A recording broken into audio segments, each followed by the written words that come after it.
We'll move on to our time certain, and we have several employee recognition to present. So, Carol, I think you're the one that's in charge. Okay, what do we got first? Is Sam Porter here? I don't see him out there. He was here earlier. Next time? You're holding stuff up, Chris. How about John McGarvey? He's here. He's here. Yeah.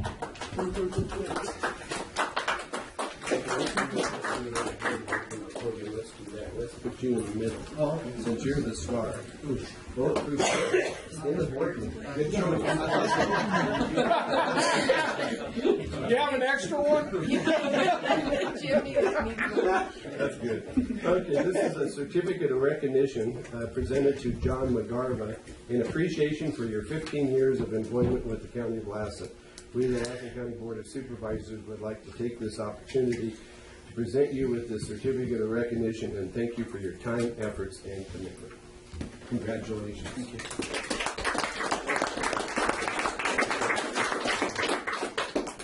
And you can put Velcro, stick that on your car, and as you're driving on the dashboard would be great. I've got a sheriff to say, if you don't mind. So 15 years is a big deal. Obviously working for the county. We appreciate that, John. So John actually started with us when he was in high school as an explorer.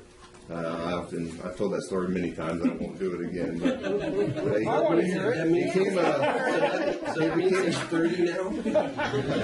He became a full-time employee in the jail as a correctional officer when he was 19. At some point after that, he put himself through the police academy, and that's a costly endeavor.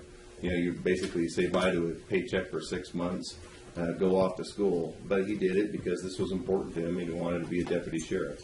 So he made that commitment, went to the academy, and when he came back, we hired him as a deputy. He worked in that capacity until 2013, but in 2011 he got our Officer of the Year award.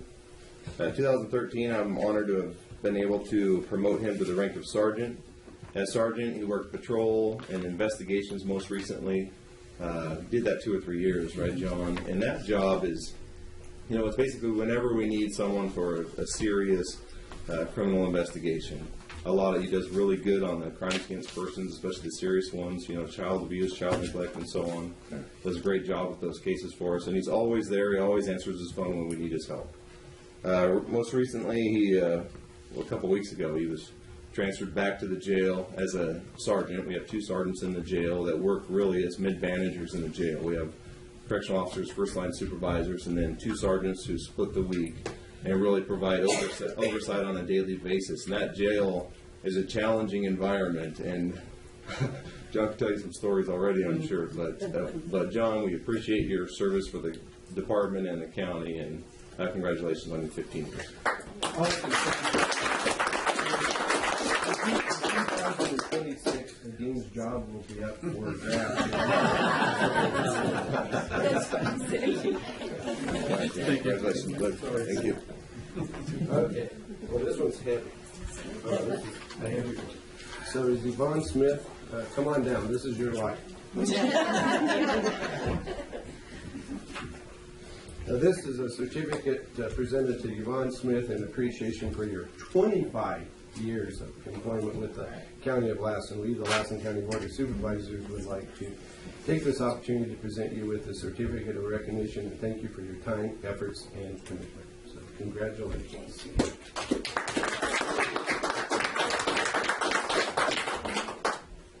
Paparazzi. And this is a really nice pin set, more so than the one that goes on the dashboard. You probably Velcro that one to the desktop and make sure those numbers keep adding up. So, all right, thank you. Mel? A few words to say. You know, Yvonne's one of the last few people that started not too long after I did, and it's interesting to think that I've worked with her for that many years. Yvonne's experience shows. She is just, she's got the big picture of health and social services in her head at all times. She knows all of our budgets like the back of her hand, and you know how many budgets we have. She's very familiar with all of our different funding streams, and there are many, many, many of them. And then she also knows how to leverage those funding streams to improve our standing in other funding streams. She's fiscally conservative, which is always good in a chief financial manager. But the other thing is that she's not afraid to consider taking a risk and do something different like MA or IGT. And these things have brought us some extra funds in the last few years, and hopefully for a few years more, although I hear the federal government's going to try to make IGTs go away. I don't know if that's good or bad.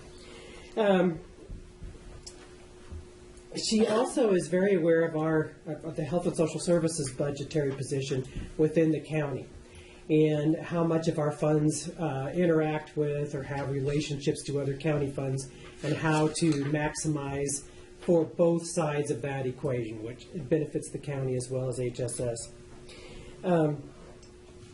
I think the best thing about Yvonne is that I know she plans to retire in a few years, but she's going to be here longer than I am. So she'll be my manager till I'm gone. That works for me. Speak of that, I got good news and bad news. The good news is you've completed a quarter century. The bad news, you got another 25 years to go in order to be up there at the ranks with Emma Freeman. So. Not going for that. Anyway, thank you, Yvonne. It has been a pleasure to work with you all these years.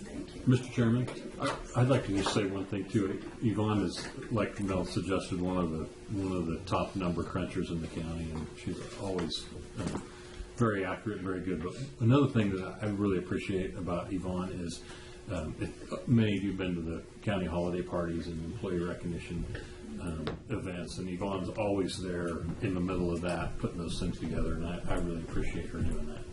Thank you.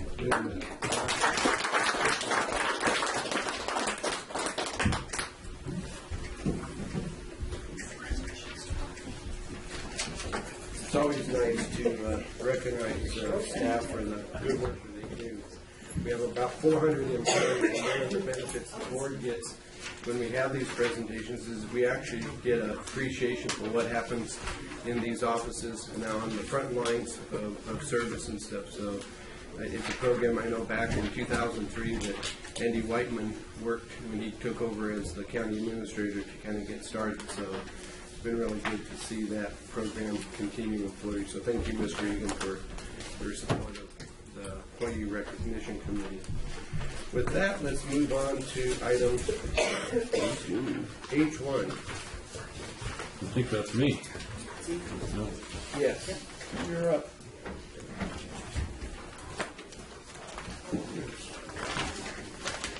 So this is a resolution that Supervisor Chapman, I believe last week, asked that we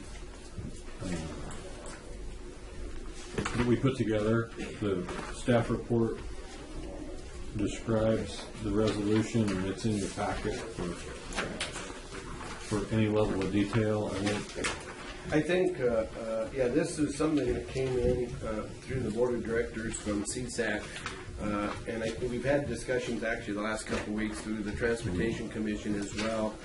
We've been briefed on it. In fact, last week we had a meeting with the district director of Caltrans out of Reading. The new director was up here for his, he comes up semi-annually and meets with the counties on the east side. So Modoc and Plymouth County were involved as well. But he basically gave us a briefing on what everyone has kind of starting to perceive as being the collapse of, you might say, the financing for our transportation improvement programs, the State Transportation Improvement Program, the STIP. And it's through that particular document adopted by the State Transportation Commission, California Transportation Commission, that determines whether or not we have any monies to work with. The bottom line with the price of gasoline, a lot of us appreciate, down to $2.15 at Jackson's is, I think over in Reno, it's down almost to $2 in terms of what the price is. And I know last September when I attended the CalAFCO conference down in Sacramento in early September, one of the commissioners, in fact I think he's the vice chair now, did a presentation talking about what the future held for transportation programs, because at that time they were looking at $3 gas and the amount of tax revenue that would be generated off the gas at that rate meant that there would be a huge decline in revenue to be able to fund all the programs. And what this particular document has, and there is an attachment to, and I think we did make copies and distribute to the board members, but there was a list of about 8 pages long of small print projects by counties that statewide would be at risk. And right now they're looking at a $754 million cut in funding that's based on the current given, and given the fuel efficient vehicles and just the price of gas being down, gas tax is just not even coming close to meeting the needs. And one of the things that they are proposing, and there's several proposals in Sacramento right now. Last July, the Assembly Republicans and Assemblyman Dolly was very much involved with that, has a proposal they put on the table. The Transportation Commission has put together a proposal, and there's been a couple other groups, and so that's what the debate is going to be taking place as we speak. It's going on now. And what CSAC wanted to do was to have all the counties, they've got to, and that's what's attached to the back, and this has been worked on through the policy committees and at the CSAC meetings the last few months.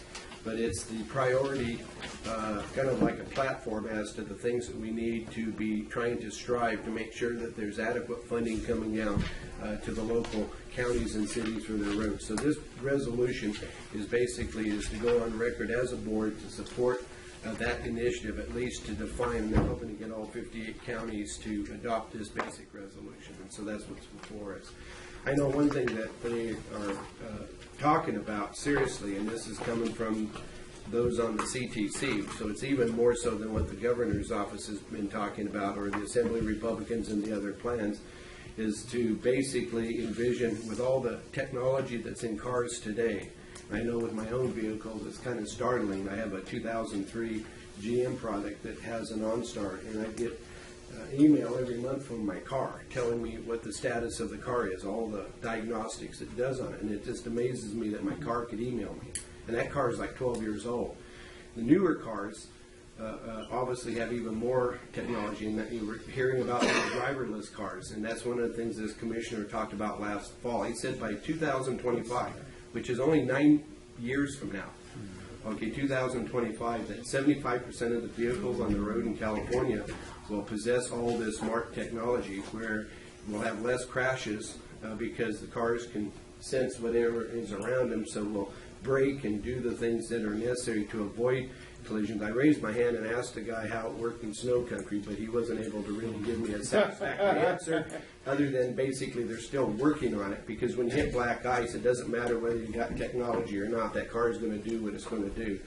And but anyway, the point being is that they pretty much realized that the gas tax model, which was created back in 1910 when everybody drove Model Ts, isn't going to work today. And so they're looking at basically turning all the roads in California into toll roads. So wherever you drive, how fast you drive, whatever may be the area, they will know based on that technology communicating. I know when I deal with my insurance agent, when I have to turn in what my mileage is, so the insurance companies are manually collecting that data, that they know how many miles you drive. So that's going to be the ultimate tax. They're going to have a per car, basically a per head fee. So depending upon the kind of car you drive, there will be a preset tax for it, whether you drive it 1 mile or you drive it 100,000 miles in a year. And then based on what will be communicated through the GPS and so forth, they will know where you drive in California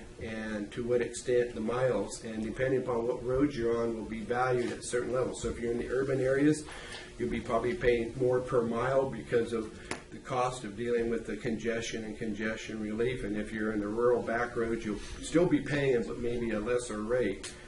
But you know, Big Brother will know where you're at. And with these cars basically thinking on their own, it's almost like we're waking up and we're in it's the George Jetson era in terms of how we get around. So it's just around the corner, but that's what this debate is about. And this resolution, if you read it, will define what the county's position has been and will be here in the coming months. So I'm not sure what the rest of you think, but I'm kind of glad I'm retiring, because they're broke and there's not going to be a whole lot of money in the pot to do a whole lot of road work for at least the next 5 years until they figure out a new financing that thing. Aaron? Yeah, I appreciate what the state's trying to do, but I think this resolution is missing the big point. And I think if you go to where it says further resolve, be it whereas, be it further resolved, or resolved farther, if you take and add a number 7, and that number 7 should be requesting the governor to either eliminate or to suspend the need for the prevailing wage to do roads. I mean, that it is such a huge cost. Labor is the hugest cost of anything.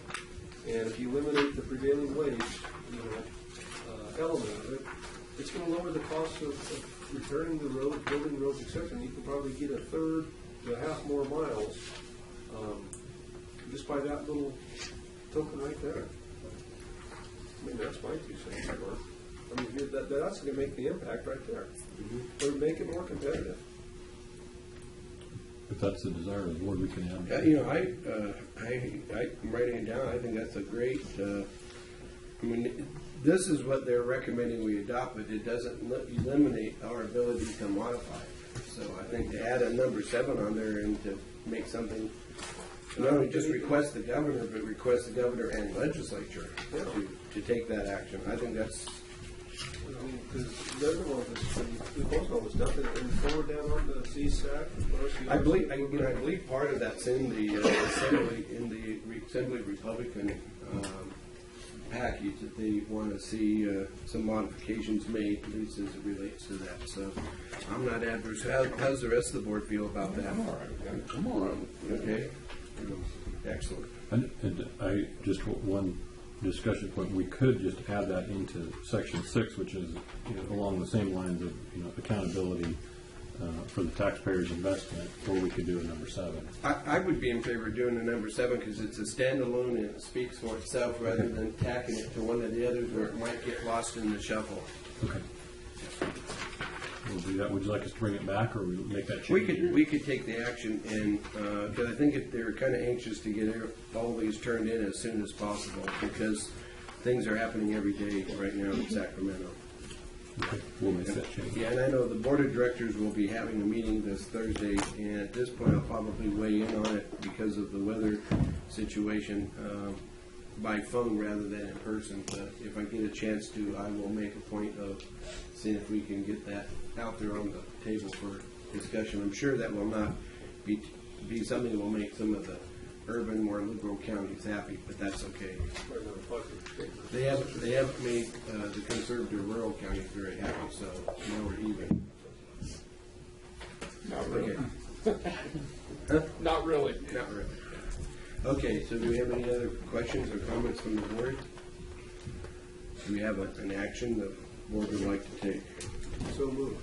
Okay, we have a motion by Mr. Albaugh, second by Mr. Pyle to approve the resolution with the added number 7 to it. Yes. Before we take a vote, is there anybody in the audience that would like to comment on the action before the board? Seeing none, then all those in favor say aye. Aye. Opposed? Motion is unanimous. Mr. Egan, you can get that taken care of. Thanks. Okay. With that brings us to item H2, County Administrative Office.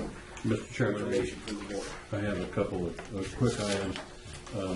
Next week, the 23rd, you'll be getting, it may become a little confusing, you'll be getting 3 agendas for that date. We'll have a regular meeting here in the morning, and then we'll have a MODOC, the Lassen Flood Control District meeting in Aden, followed by a special meeting in Aden at the same time. So you'll be getting 3 agendas. I just wanted to point that out. It may get a little confusing. While we're in Aden, I've asked Ms. Brawley to set up a time to show me the building that we've discussed in the past for potential use as a one-stop. I know many of you have seen it. I haven't, so I asked her to show that to me. And if there were up to 2 of you that wanted to accompany us to do that, that'd be great. I think Aaron's probably seen it. Since I'll be riding up with you, I'd like to go see it. Yeah, sure. so if another board member wants to see it while we're in town, just let me know. We'll probably do that immediately after the last meeting. Okay. That's all I Let have. Mr. Egan know if you do have an interest in doing that. And if we do have a quorum attending, then we'll have to notice that as part of the notice. Okay. Good news for you, there's no elevator. Yeah, there is, well, no, good news for you. You're the one that has the elevator concern. I don't mind being stuck in the elevator, but you're the one that kind of freaks out, so. Just be glad the rest of us don't go with Jeff in the elevator. Okay. If that, there's no further business, we'll stand adjourned at 10:24 in time for our 10:25 recess.